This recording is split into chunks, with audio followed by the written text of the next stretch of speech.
Hola, buenas tardes. Bienvenidos. Gracias por estar aquí. Espero que todos se encuentren muy bien. Vamos a dar inicio a la conferencia del día de hoy.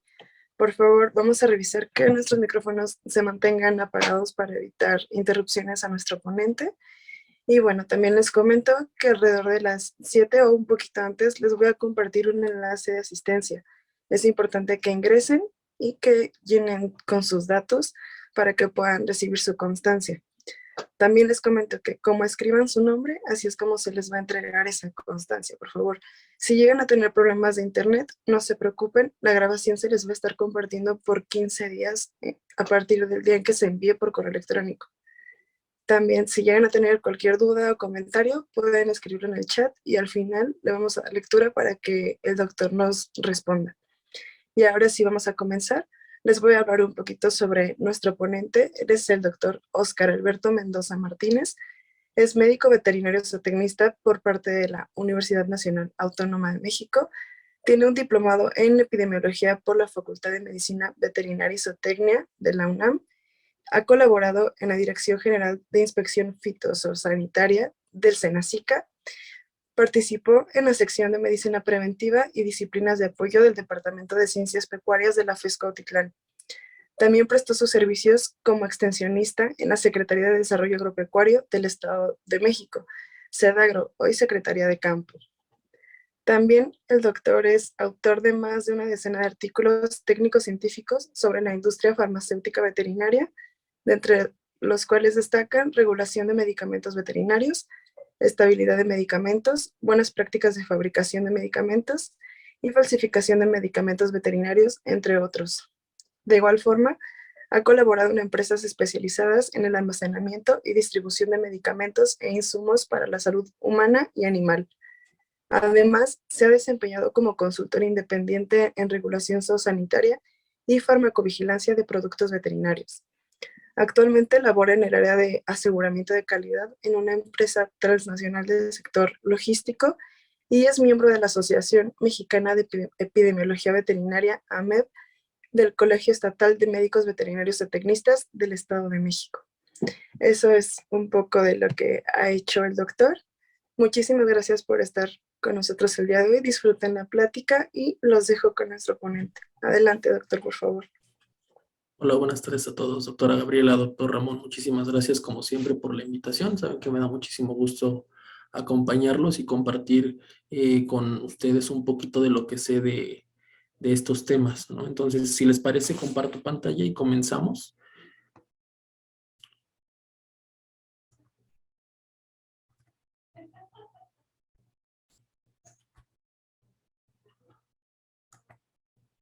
Díganme, ¿pueden ver la pantalla completa? Sí, ya se ve completa, doctor. Correcto, entonces comenzamos. Bien, yo les voy a hablar un poco sobre las generalidades de un tema que va a cobrar mucha importancia en el futuro cercano para los médicos veterinarios o tecnistas y sobre todo para aquellas personas que utilizan productos para uso o consumo animal de manera cotidiana.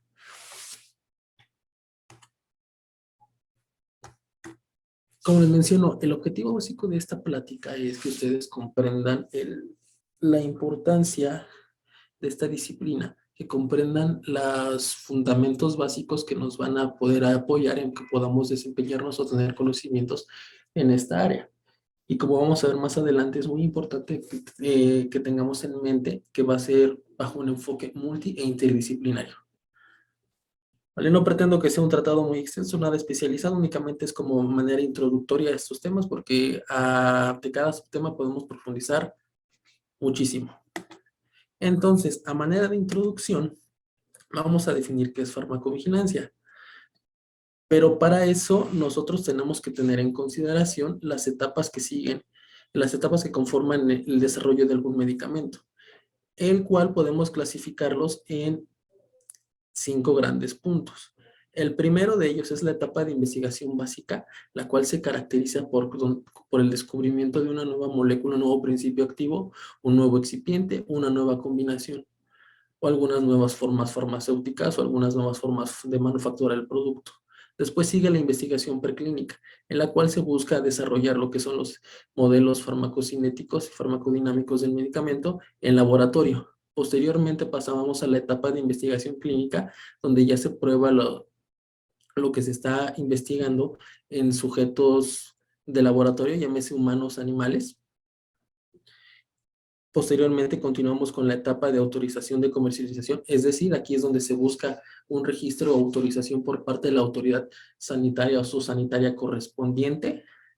Y finalmente es donde entra la etapa quinta, que es la vigilancia continua post-comercialización. Aquí es donde podríamos mencionar que entra la farmacovigilancia. ¿Cuáles son los antecedentes? Aquí les voy a platicar sobre dos ejemplos.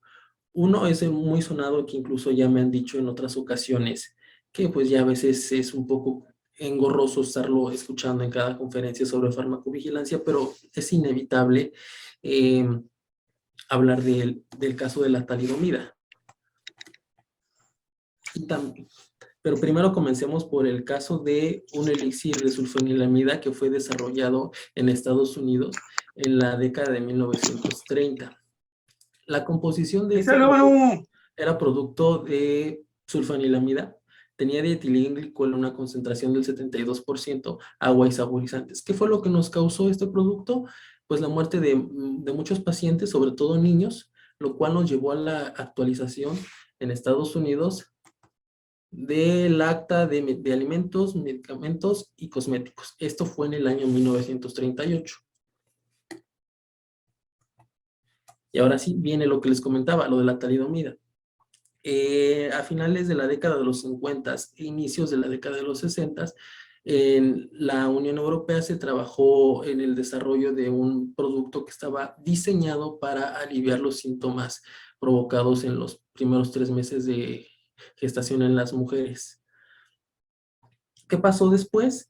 Que hubo reportes del nacimiento de niños con anormalidades congénitas y posteriormente eso nos llevó o llevó a los científicos de esa época en buscar una relación causal entre el consumo de la talidomida por las madres durante estos primeros 3 meses con el desarrollo de estas anormalías. ¿Qué causó esto? Fue como lo que sentó las bases para lo que es el Centro de Referencia Mundial en Farmacovigilancia y Medicamentos de Uso Humano, conocido como el Uppsala Monitoring Center. ¿Qué podemos aprender de estos dos casos? Que uno, podemos tener reacciones o eventos adversos relacionados tanto con excipientes, así como con los principios activos. Ejemplo, el de los excipientes, pues lo que veníamos hablando de la sulfanilamida, mientras que de los principios activos, el caso de la talidomida. Es importante que tengan en mente esto. ¿Qué otra cosa podemos aprender? Que podemos darle un enfoque a farmacovigilancia tanto reactivo, es decir, que se responde hasta después de que pasa el incidente, como en ambos casos. Después de que pasó la sulfanilamida, se hizo la modificación en la ley. Y después el caso de la talidomida, después de que pasó esto, pues fue cuando ya se empezaron a hacer las recopilaciones sobre la información de eventos adversos, para buscar las asociaciones causales. Ahora, ¿qué también podemos aprender? Que tenemos que darle un enfoque proactivo, es decir, buscar prevenir cualquier tipo de evento adverso a lo largo de todas las etapas del desarrollo de medicamentos. Y es lo ideal, ser un enfoque proactivo o preventivo.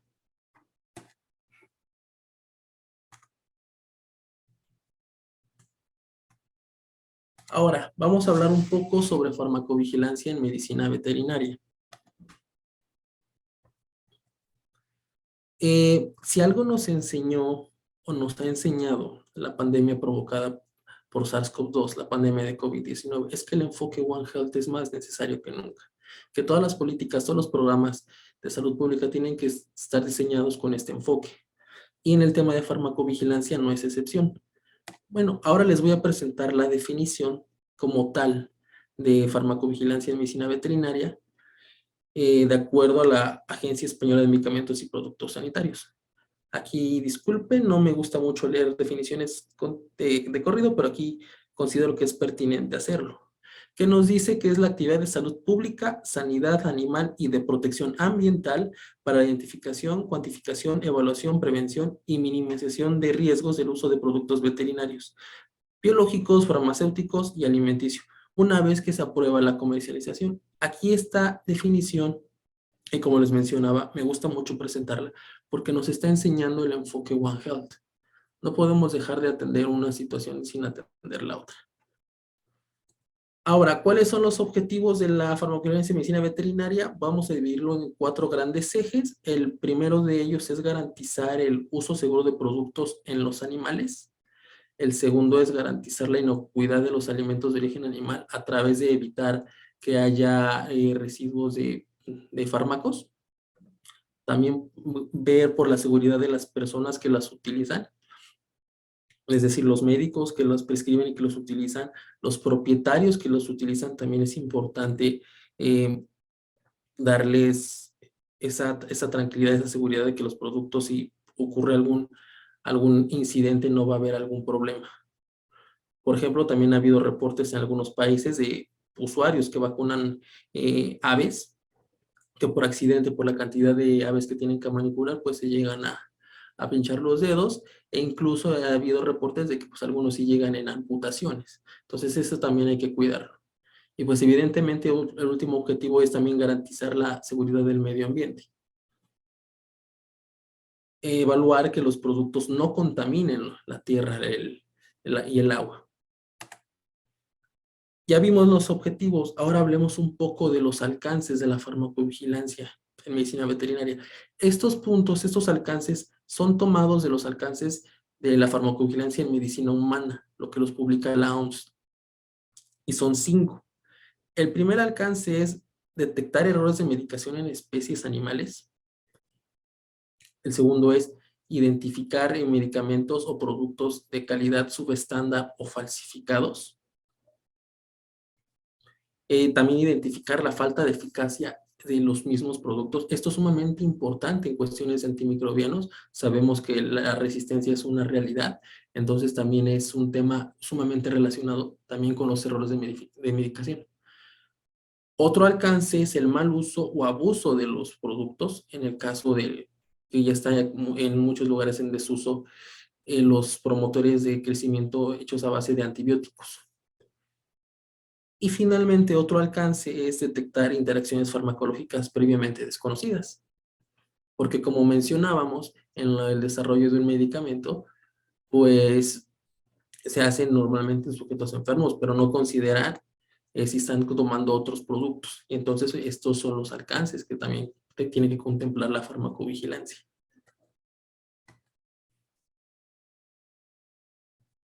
Ahora, hablemos un poco de organismos relacionados con actividades de farmacovigilancia. El primero de ellos es el BICH, que es un programa, un organismo internacional y una organización no gubernamental que fue iniciado por la Unión Europea, Japón, Estados Unidos, cuya intención era armonizar todos los requisitos para que los registros o los trámites de autorización para comercialización fueran muy parecidos entre los países. Ahora, el BICH ha generado guías relacionadas con farmacovigilancia. ¿Cuáles son estas? Se las pongo en este cuadrito, en la guía 30, 24, 29, 35, 42, que nos van diciendo términos, nos van diciendo cómo armar un reporte periódico de seguridad, entre otras cosas. Bases de datos también nos manejan. Otra agencia muy importante, en este caso es para la Unión Europea, es la EMA, o la Agencia de Medicamentos en Europa, que su principal objetivo es proveer algunos lineamientos científicos y regulatorios para la industria farmacéutica una vez que han sido autorizados en Europa. O sea, y aquí, como les mencionaba, así se conoce como el estado posautorización del ciclo de los productos. ¿Qué ha pasado? Aquí es sumamente importante tener en consideración que a partir de enero de este año hubo un cambio importante en los lineamientos que rigen en la Unión Europea. Se publicó en noviembre del 2021, exactamente mañana es un año de que se publicaron, pero entró en vigor a partir de este año. En América, ¿qué tenemos? Tenemos el CAMEVET, el Comité de las Américas de Medicamentos Veterinarios, cuyo principal objetivo es facilitar la armonización de normas, registros y controles en este continente. ¿Qué documento podemos consultar aquí? ¿Qué es lo que nos han generado? Es la guía para implementación de sistemas de farmacovigilancia para medicamentos veterinarios. Aquí sumamente importante mencionar que el Senacica, la Infarvet, Analab tienen una fuerte presencia en este comité. Bueno, aquí les presento en algunos países cuáles son las autoridades que están relacionadas. En España ya les mencionaba que es la Agencia Española de Medicamentos y Productos Sanitarios. Ahí se regula tanto los productos de uso humano como los productos de uso animal. En Australia tenemos la Autoridad Australiana de Pesticidas y Medicamentos Veterinarios. En el Reino Unido, bueno, en Inglaterra tenemos el Directorio de Medicamentos Veterinarios. En Chile tenemos el Servicio Agrícola y Ganadero del Ministerio de Agricultura. En Estados Unidos tenemos la FDA y en México tenemos al Senacica. Ahora, ya hablamos un poco de qué es, cuál es su objetivo, cuál es el alcance, incluso cuáles son las autoridades y los lineamientos que han publicado para las actividades. Viene otra pregunta, ¿cómo se procesa la información? Podemos dividir que cuando nosotros vemos un evento adverso, tenemos que notificar de forma espontánea y voluntaria. Esto sucede a través de un notificador, llámese un médico veterinario, un propietario, tiene que reportar el evento. Puede ser ante la autoridad o ante el titular del registro. En el caso de que sea al titular de registro, tiene que hacerlo a través de un formulario de notificación. Eso también aplica cuando se reporta a la autoridad. El titular del registro, una vez que recibe el reporte, ellos también tienen que reportar de manera constante a las autoridades la cantidad de eventos adversos que van recibiendo de sus productos. Y esto lo hace a través de reportes periódicos de seguridad. También una vez que la autoridad recibe reportes, también lo notifica a los titulares de los registros, pues para que hagan las investigaciones pertinentes y correspondientes, pues para que puedan ir nutriendo, alimentando las bases de datos. Les presento aquí los formularios de notificación, unos ejemplos. En el caso de Chile está el formulario verde de notificación y en el caso de España está la tarjeta verde. Igual, ambos sirven para notificar cualquier evento adverso. ¿Qué es lo que contienen? Podríamos decir que tiene 3 grandes rubros de información. Contienen información general, o sea, quién le estamos reportando a la autoridad, el fabricante del producto, quién es el notificador. Esto tiene un asterisco porque puede hacerse el reporte de manera confidencial. El motivo de la notificación, otro apartado importante en información general. El segundo apartado es información sobre el evento adverso, que nos dé datos sobre el paciente, el sexo, edad, raza, estado productivo, una etapa fisiológica, si estaba recibiendo otro medicamento, otro producto. También nos da información sobre el producto, es decir, el nombre comercial del producto, el principio activo, la dosis, la vía de administración, si se siguieron las instrucciones del fabricante, etcétera. Toda la información sobre el producto que puedan proporcionar el notificador es muy bien recibida. Otro importante dato que se tiene que obtener es describir la reacción o el evento adverso en los animales. Es decir, ¿qué pasó? ¿Cuánto tiempo pasó después? Eso lo vamos a ver un poquito más adelante, porque toma en cuenta factores relacionados con la epidemiología. Y en caso de que haya algún evento adverso en personas, también se tiene que notificar.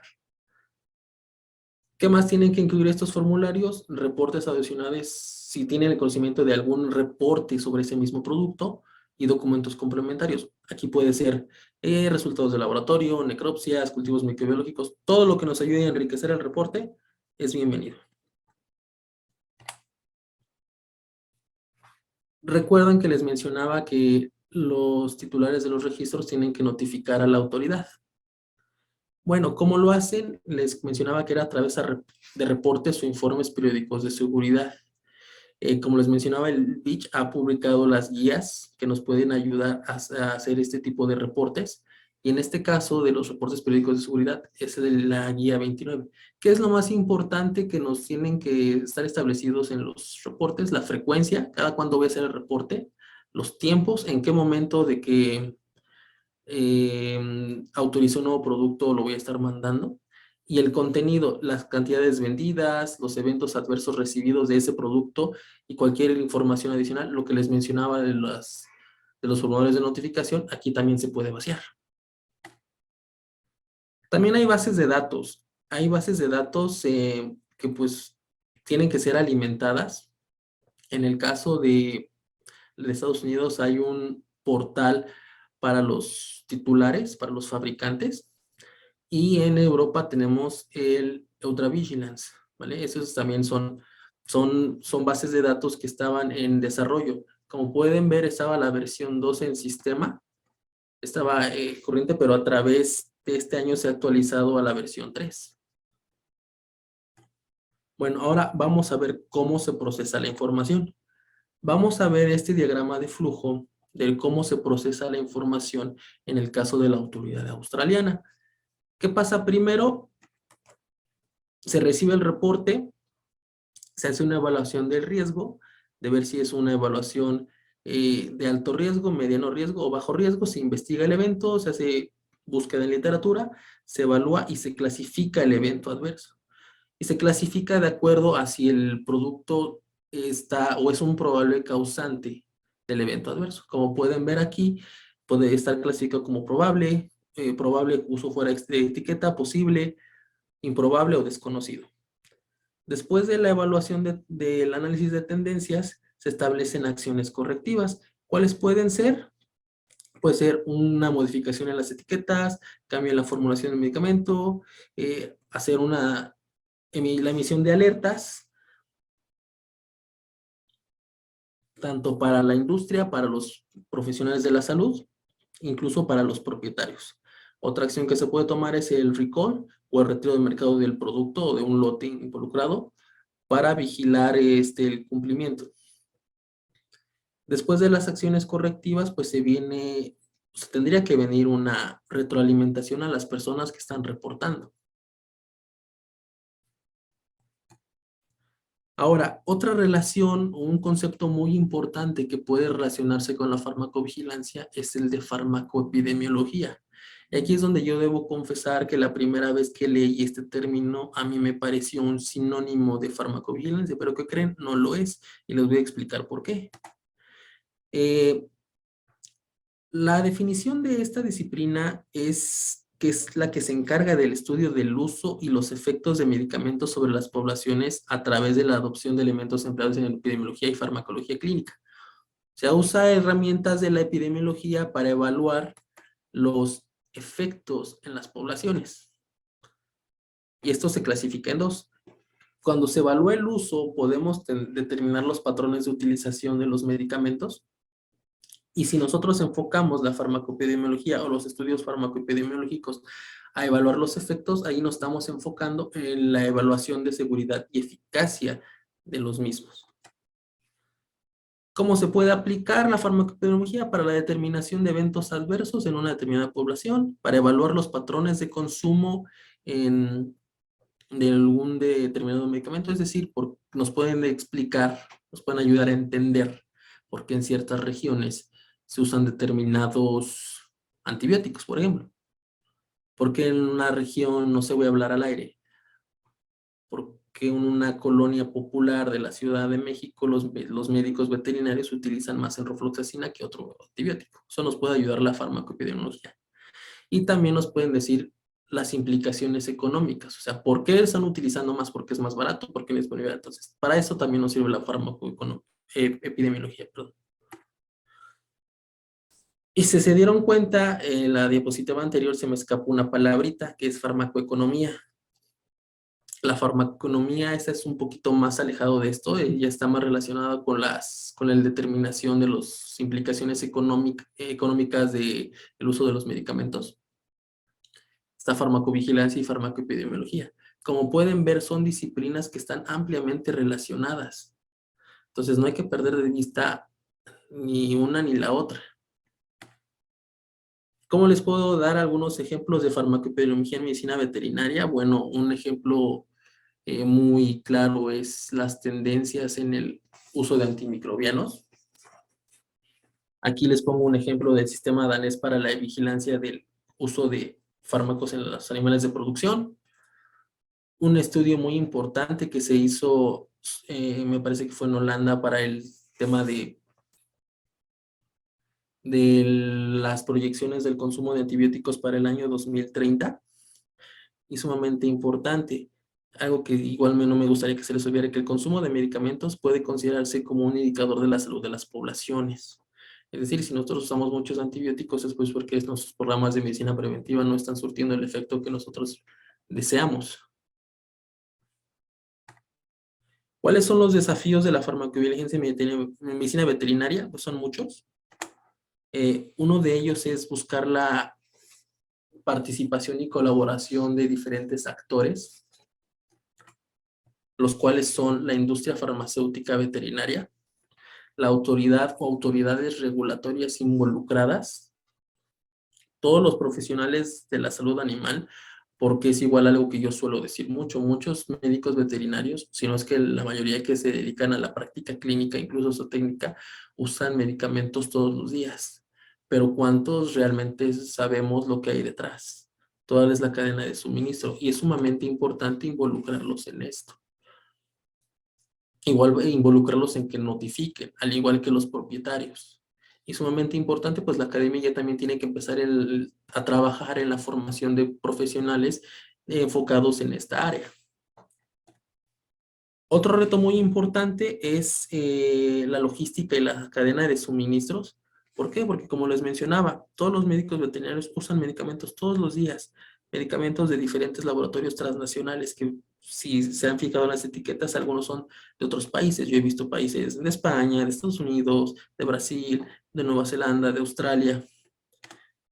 ¿Por qué? Porque la industria farmacéutica, al igual que todas las industrias, está más globalizada que nunca. Y es sumamente importante tener en consideración eso. Como les mencionaba, ¿qué es lo que hay detrás del producto, del medicamento que nosotros usamos? Bueno, hay materias primas, hay plantas de producción, hay transporte, almacenes, y de los almacenes pasan a los puntos de venta, que aquí podría ser a un distribuidor, a una farmacia, a una clínica, para después llegar al consumidor, o en este caso a los usuarios, que serían los médicos veterinarios o los propietarios, que van a administrar el medicamento. Entonces no es tan sencillo ver nada más el panorama de que ya tenemos el medicamento. Hay que verlo un poquito antes. Alineado con esto, pues tenemos que considerar las buenas prácticas de almacenamiento y distribución de los productos. Aquí les pongo el ejemplo de algunos almacenes industriales, pero estos son como de que mercancías varias, pero los grandes almacenes de los laboratorios tienen que cumplir con estas condiciones. ¿Para qué? Para garantizar o asegurar la estabilidad de los medicamentos y las vacunas, tanto durante el almacenamiento como con el transporte. Otro reto muy importante, ya los mencionaba anteriormente, la formación de nuevos profesionistas en esta área. Y aquí les presento qué es lo que nos dice, cuáles son las obligaciones de los titulares de los registros. Dice que todos los titulares tienen que tener a su disposición de manera permanente y continua a una persona adecuadamente calificada, responsable en materia de farmacovigilancia veterinaria que resida en la Unión Europea.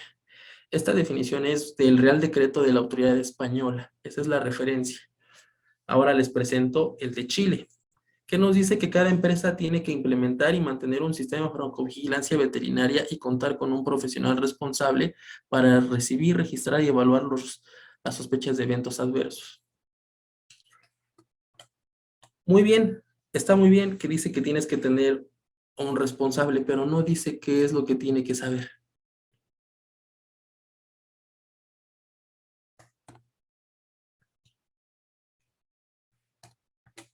¿O qué es lo que tiene que hacer específicamente estos profesionales? No lo establece.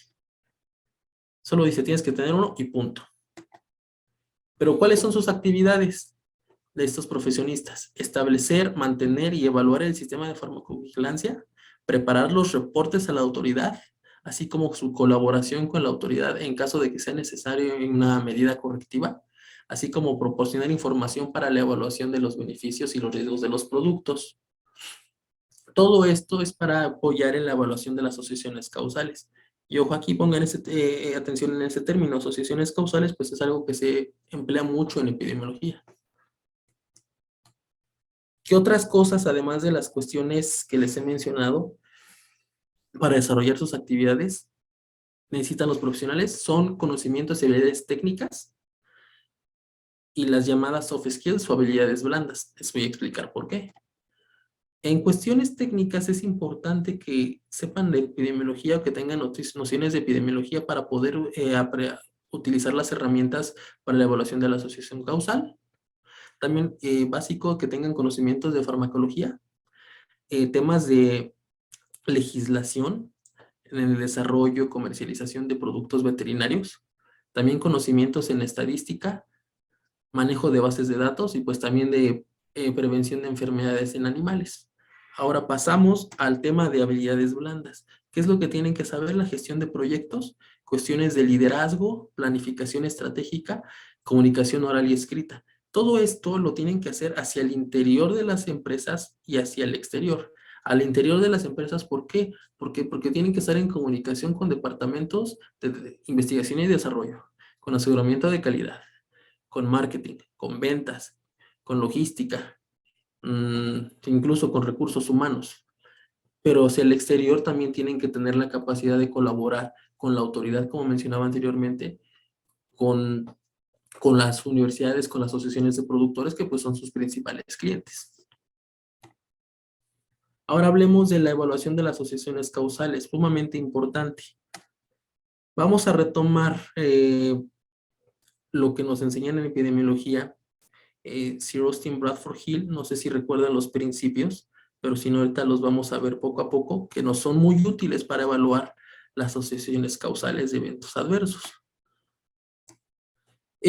Todos estos principios de Bradford Hill han sido vaciados en algoritmos, pues para no tener que recurrirlos. Los algoritmos que se usan en medicina humana son herramientas muy útiles. No son la panacea, ojo, solo nos van a guiar en determinar la asociación causal, no nos van a dar la respuesta. Hay dos muy famosos: el algoritmo de RUCAM, que es el método de evaluación de causalidad de Russell-Duckworth, y el algoritmo de Naranjo.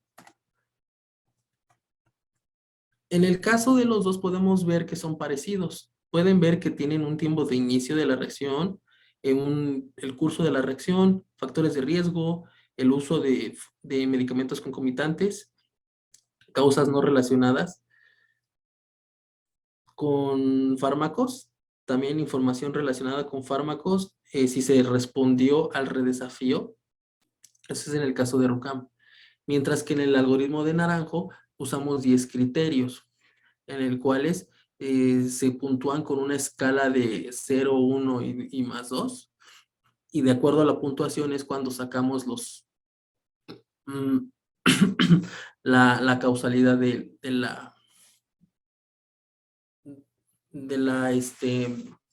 evento adverso. Disculpen un momento, por favor.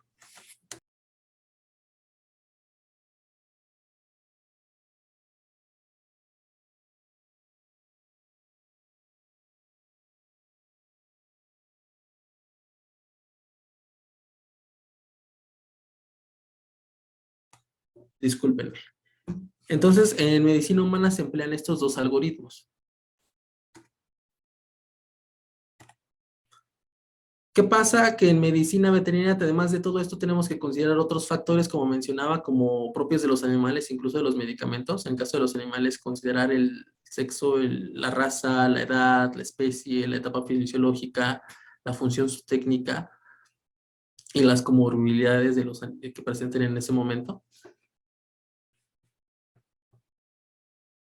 Y de factores del medicamento hay que considerar la estabilidad, la vía de administración, si se respetó el periodo de retiro en caso de que aplique, las interacciones farmacológicas que puede haber, el manejo que se le dio al producto antes de, así como su formulación.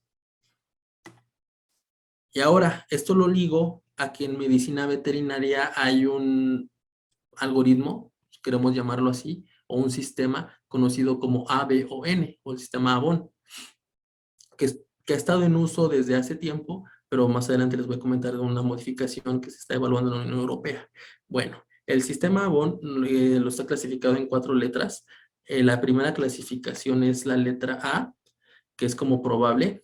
¿Cuáles son los criterios para clasificar a un evento adverso en esta categoría? Es que tiene que haber una relación entre la administración del fármaco y la aparición del evento adverso. La signología clínica tiene que ser consistente con un perfil conocido del producto y están relacionados ampliamente a la farmacodinamia, lo que quiere decir que esto depende de la dosis y que desaparece al eliminar la administración. En el caso de la categoría B o posible, eso se refiere a que la evidencia no cumple con los criterios para incluirla en la categoría anterior, pero la suma de diferencia es que son imprevisibles y que no dependen de la dosis.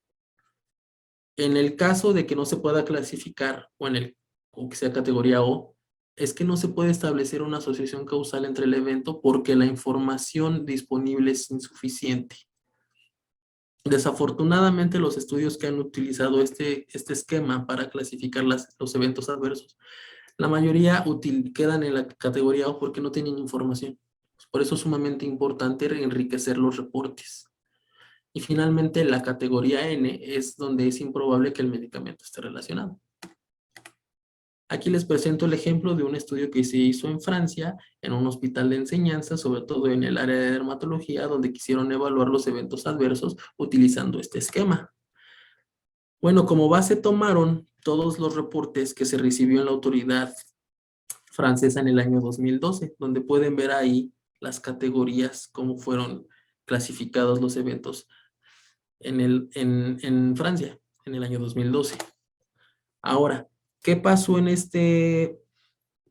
estudio? Bueno, los eventos adversos, pues en su gran mayoría, eran eventos adversos relacionados, seguido donde había eventos adversos que estaban relacionados a la ineficacia, también había eventos inesperados y finalmente había también una categoría de eventos adversos serios. Aquí les menciono, después de que ya encontraron cuál fue el evento adverso, ahora cómo los clasifican. Si se dan cuenta, la gran mayoría de eventos adversos quedó clasificado en la categoría O, es decir, que no hubo suficiente información para determinar si el producto fue el causante del evento adverso. Y en segundo lugar quedó referenciado la categoría N, es decir, que no estaba determinado o que no existía relación entre el uso y el evento adverso. ¿Cuáles fueron los productos más relacionados? Fueron antiparasitarios externos, seguidos de antibióticos, productos dermatológicos y antiinflamatorios. Ahora aquí, para la evaluación de la causalidad, como les mencionaba, el sistema ABON está siendo evaluado en la Unión Europea y ya se va a trabajar sobre todo los titulares bajo un esquema que se llama gestión de señales, que se dice gestión de señales continua, donde nos permita tener un sistema para evaluar la seguridad y eficacia y que también está sujeto a inspección del sistema pues, por parte de la autoridad. ¿Cuál es otro desafío muy importante de farmacovigilancia? El acceso a la información. Como les mencionaba, en los procesos de flujo de información, el último paso es dar retroalimentación a los notificadores. Ese es un gran reto, pero para eso, en algunos países se han emitido boletines que pues permitan a los usuarios estar enterados sobre cómo se están comportando la administración de medicamentos en una determinada región. Les pongo dos ejemplos. En España tenemos el boletín anual de la Agencia Española, les pongo el ejemplo de 2019, mientras que en Chile tenemos otro boletín del año 2019-2020. También importante, en España igual se maneja de manera periódica, donde nos notifican sobre nuevos registros, cambios en los registros, eventos adversos. Ahora, se van a preguntar, ¿cuáles han sido los que se han reportado con mayor frecuencia? En el año 2021, les estoy presentando el reporte de España, pues se ha mantenido la alza, considerando del 2018, el pico que hubo en el 2021 también está mantenido un reporte al alza. ¿Y cuáles fueron las especies donde más se reporta? Pues en los perros, seguidos de los gatos y después del ganado ovino. ¿Cuáles son los principales productos sospechosos en el año 2021? Pues principalmente son biológicos, seguidos de ectoparasiticidas, también de agentes neurológicos. Aquí entran, por ejemplo, anestésicos sedantes, también seguidos de los antiinflamatorios. Si se dan cuenta, estos reportes coinciden con el estudio que les presentaba de la Universidad Francesa. Otro enorme reto y relacionado con los que les mencionaba anteriormente es la subnotificación de eventos adversos. ¿Cómo podemos saber de eventos adversos o qué productos están causando si no los reportamos? ¿Qué llega a pasar? El artículo que les presentaba de la Universidad Francesa nos decía que cada médico veterinario en Francia hace 0.17 reportes al año, es decir, no reportan ni una sola vez. Entonces tenemos un pequeño problema ahí. Hay otro estudio, este sí les voy a platicar muy brevemente, que hizo la Federación Europea de Veterinarios, del por qué no reportan. La mayoría de médicos veterinarios respondieron que no reportan porque no saben que hay que reportar, porque no saben cómo se reporta, porque los procesos de reporte y retroalimentación son muy tardados y a veces inexistentes, y pues por eso tenemos esa subnotificación. Todos estos artículos, no sé si me lo permite aquí el equipo decir si se puedan compartir en las memorias, y eso yo creo que ya lo podemos ver más adelante, para que lo consulten más a detalle. ¿Cuál es otro problema? El mal uso y desinformación que existe actualmente en las redes. Este libro es un libro muy bueno que nos habla, que fue escrito en la década de los 90, pero que sigue muy actual, de cómo a pesar de que la gente tiene acceso a información en la palma de su mano, pues sigue creyendo o eligiendo creer cosas que pues realmente no están comprobadas científicamente. Sí, aquí todos los días es común ver en las redes sociales preguntas o comentarios como este, ¿no? De si es recomendable la mezcla de productos en mismas jeringas, si nos equivocamos en la vía de administración, que pidan recetas por internet sin una evaluación de un médico veterinario. Entonces, esos son de los principales desafíos que enfrenta la farmacovigilancia en medicina veterinaria. A manera de conclusiones, ¿qué me gustaría que se lleven? Que es una actividad que va a entrar mucho se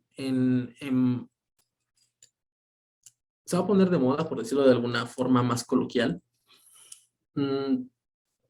y que tenemos que participar diferentes actores, diferentes disciplinas científicas, por ejemplo, con químicos farmacéuticos biólogos, con ingenieros farmacéuticos, porque ellos son los que entienden de los procesos. Tenemos que participar como médicos veterinarios dedicados a clínica o a producción, porque nosotros somos los que utilizamos y los que vemos cuáles son los efectos en el día a día. También tienen que participar los propietarios, tenemos que involucrarnos con la autoridad, con la industria, entre otras áreas. Y finalmente, pues la principal misión de la farmacovigilancia en medicina veterinaria es proteger la salud de los animales, de las personas, del medio ambiente, proteger el prestigio o la reputación de la industria farmacéutica veterinaria, porque aunque no sea un tema muy sonado, el tema de falsificación y la distribución de productos de calidad subestándar, no suena mucho, pero sí es un impacto económico muy fuerte. Suena mucho en temas de salud humana, pero en cuestiones de salud animal también llega a pasar, y pues también el impacto es muy, muy grande. Y también muy importante, protege al gremio de médicos veterinarios. ¿Por qué? Porque si como médicos veterinarios no usamos productos de calidad, pues corremos el riesgo, ¿no? De que nuestros pacientes no obtengan los resultados satisfactorios, y pues eso nos hace quedar mal como gremio. Y pues de mi parte es todo. Yo les agradezco mucho su atención. De verdad es una plática muy, muy general. O sea, se puede profundizar en cada uno de los aspectos por mucho tiempo, pero yo creo que eso lo dejaríamos para otra ocasión. Entonces, no sé si siga otra indicación, doctora Gabriela. Pues muchísimas gracias, doctor. Como dice, tal vez sí es algo muy general, pero también nos abre muchísimos panoramas. Es un tema que nos da, pues sí, para más, ya en alguna ocasión tuvimos un seminario relacionado a este tema y que sin duda es muy importante tocarlo y pues muchísimas gracias por estar aquí con nosotros enseñándonos solo una pequeña parte de todo lo que sabe y de todo lo que se tiene que hacer. Me sorprende bastante lo que menciona de, por ejemplo, como en Francia, que tal vez uno pensaría que está todo mucho más regulado allá, que se hacen, por ejemplo, los reportes que nos menciona y pues me sorprende mucho porque pues aquí también he visto que no se hacen ese tipo de reportes, ya sea por desidia, por falta de conocimiento de cómo es que se hacen ciertos eh, procesos, ciertos trámites, y pues sí es una situación bastante delicada. Y creo que pues este tipo de pláticas nos ayuda mucho también para que pues todo el gremio se informe más al respecto y se interese y como, bueno, usted mencionó, ¿no? Que se hiciera de moda, ojalá que sí, porque es algo muy importante y que pues se tiene que tratar mucho mejor. Aquí tenemos un comentario del doctor Héctor Gómez. Dice, buenas tardes a todos, muy interesante tema, doctor. ¿Qué instancia aquí en México regula y revisa las notificaciones y reportes? Y pues gracias a usted por estar aquí otra vez, doctor. Sí, el sustento, mira, es que como las actividades de farmacovigilancia en salud animal o en veterinaria las regularía el SENASICA, porque de hecho está en el reglamento de la Ley Federal de Sanidad Animal, está en los artículos 176, 77, si no mal me recuerdo. La implementación de los sistemas de farmacovigilancia son responsabilidad de los titulares de los registros, es decir, de los laboratorios, pero quien tendría que coordinarlo ahora sí que todas las actividades pues es el SENASICA, y para eso está trabajando, hasta donde yo me quedé con la Infarvet, con ANALAF, sobre una guía que hasta donde yo sé, ahora sí que estoy hablando al aire con temor a equivocarme, que se iba a publicar en este año, pero por ciertas cuestiones se ha retrasado y que entraría en vigor a partir del próximo año. ¿Por qué? Porque también están considerando las actualizaciones en la legislación, sobre todo la legislación europea que les estaba mencionando, y pues eso no sé si haya respondido su pregunta, doctor.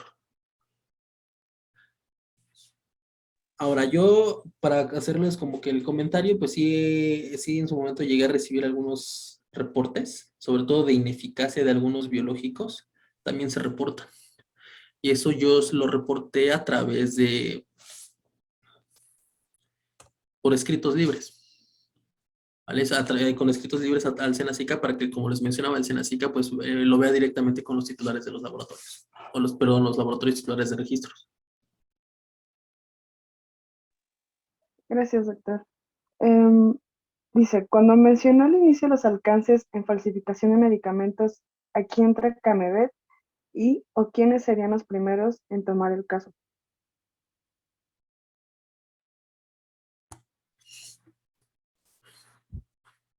Pues es que depende en qué país lo estés viendo. O sea, el CAMEVET son los que te emiten los lineamientos, pero quienes toman el caso, en este caso, son tanto los titulares de los registros como la autoridad. En este caso vendría siendo el SENASICA. Y ojo, aquí es donde cada laboratorio tendría que tener sus propios lineamientos para detonar su protocolo de qué hacer ante una alerta de falsificación. ¿Por qué? Porque, bueno, ha llegado a pasar que se ven sobre todo en redes sociales, por eso mencionaba el reto, de que alertan, ¿saben qué? Tal producto está viniendo con ciertos defectos en la etiqueta. Y sí es algo que puede pasar, que perdón, en las plantas, a veces por controles de calidad, sí llega a haber ciertos defectos, sobre todo a veces con las etiquetas, con el material impreso. Es algo que puede llegar a pasar. Sin embargo, ahí es donde los laboratorios deben alertar a los usuarios de que, ¿sabes qué? Tal lote viene con estos defectos. Entonces, si ustedes como usuarios lo detectan, pues no se alarmen. Pero, ¿qué pasa cuando no hay reportes? Y si es algo que no se puede señalar indicios de falsificación de medicamentos. Ejemplo, me encontré con un caso, igual en unos videos, no sé si alguno lo llegó a ver, de vitaminas, sobre todo a complejo B, en el cual comparan dos comparan el mismo producto, misma presentación, pero uno falsificado y o pues, sospechosamente falsificado y el otro pues el original, entre comillas. ¿Cuáles eran las diferencias? Una era el tipo de envase y el empaque, que en el caso del falsificado pues era de un color más tenue, de una tinta de menor calidad, el tipo de letra de los lotes era diferente, en el mismo lote estaba como que rayoneado, entonces eso era como que señal de alteración o alteración del empaque secundario. En el caso del envase, pues estaba roto el sello de seguridad, mientras que el producto, ustedes conocen lo que es el complejo B, tiene un color muy oscuro, pero era totalmente diferente. Era, básicamente parecía pintura, mientras que el original no. Entonces, aquí quien los detonan, pues tendrían que ser en coordinación tanto los laboratorios como la autoridad. Y aquí como ejemplo pongo lo que pasa en la COFEPRIS. COFEPRIS cuando tiene una alerta de falsificación la publica. Publica cuál es el producto, cuál es el lote involucrado y cuáles son las señales que nos pueden ayudar a identificar el producto falsificado. Ahí es por lo que yo digo, tiene que ser una coordinación tanto autoridad como los titulares. Y esto es sumamente importante, ¿por qué? Porque el uso de productos falsificados mancha la reputación de los laboratorios, pero además es una amenaza a la salud pública que no se imaginan. En caso de salud humana, yo he sabido de que se llega a utilizar tinta de impresora y se vende como medicamento cuando no lo es. También sonó en Paraguay, si no me acuerdo, el tema de un producto falsificado, un jarabe para tos que era para niños, que pues resultó en la muerte de varios niños. Eh, en el caso también de productos para la prevención de paludismo, sobre todo en África, de paludismo, pues resulta que son productos falsificados que son mucho más baratos. Entonces ahí esos son las implicaciones y el protocolo en el cual deben actuar. No sé si eso también respondió su pregunta.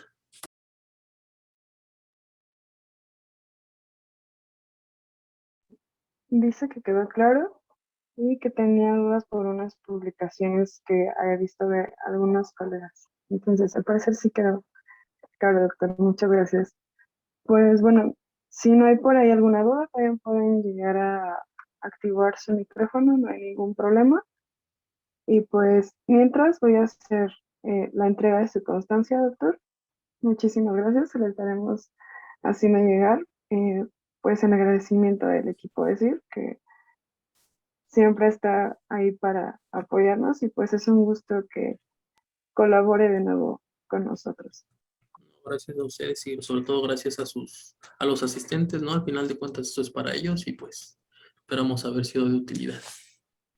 Muchísimas gracias.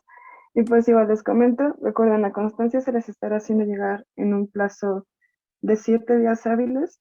De igual forma, en cuanto tengamos lista la grabación, se las estaremos enviando por correo electrónico y en cuanto les llegue, a partir de ese día, estará disponible por 15 días más. Cualquier duda, pues seguimos en contacto y que tengan una bonita noche. Muchísimas gracias. Gracias a todos, hasta luego. Hasta luego.